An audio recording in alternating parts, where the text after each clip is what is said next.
How true are the anecdotes and biographical stories that people write about themselves on the internet? Is there any fiction added into the mix?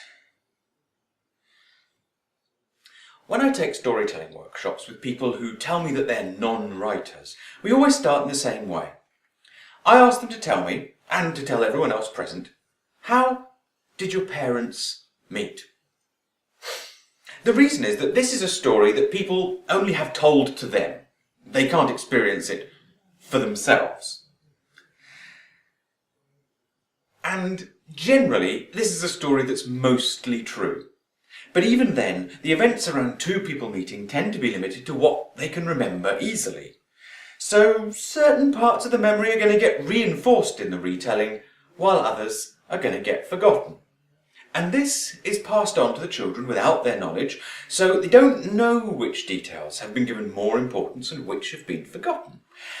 But from their point of view, they're still telling a true story. This is so common in the way that we talk about and tell the story of things that have happened to us that there's a certain flexibility in the truth in this kind of story. Most people are going to accept that certain details will be left out. Most people are going to accept that the details that matter most to the storyteller might be given a little bit more attention than they would otherwise deserve. Furthermore, some stories can become conflated with others. For instance, there's the story of how my grandparents met and the story of how my grandparents came back to the UK just before the war. Now, these two stories are closely linked, but in fact an awful lot of things happened in between them. I just don't remember those things very well because they're much less memorable stories. So in general, if I'm going to tell the story, and it's a very romantic one, of my grandparents, I'm likely to let the two stories overlap with each other. There's another case. I have a friend whose parents can't remember in which order their children were conceived and in which circumstances. And regularly, when they're telling the stories, the situations get confused.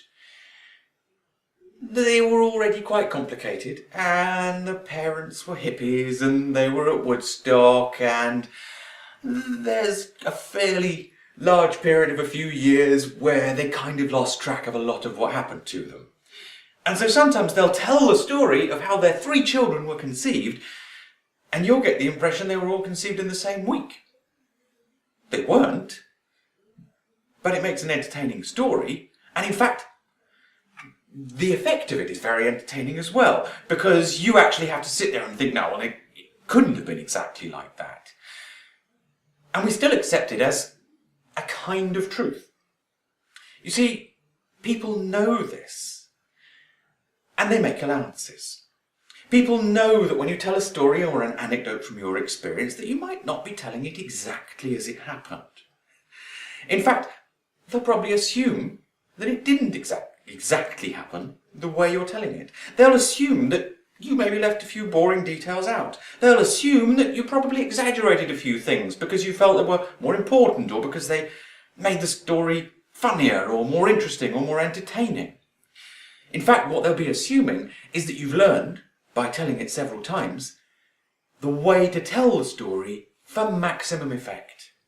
And that's fine, because that is where fiction comes from. Since we can't know exactly what someone else is thinking, we don't entirely take their word for it. What we do is we listen critically, and we believe what suits us, and we reject what doesn't suit us. And that's just the way that human communication works.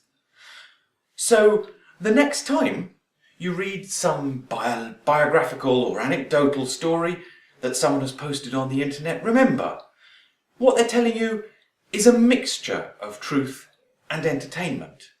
And I guess it's kind of up to you to decide which is which.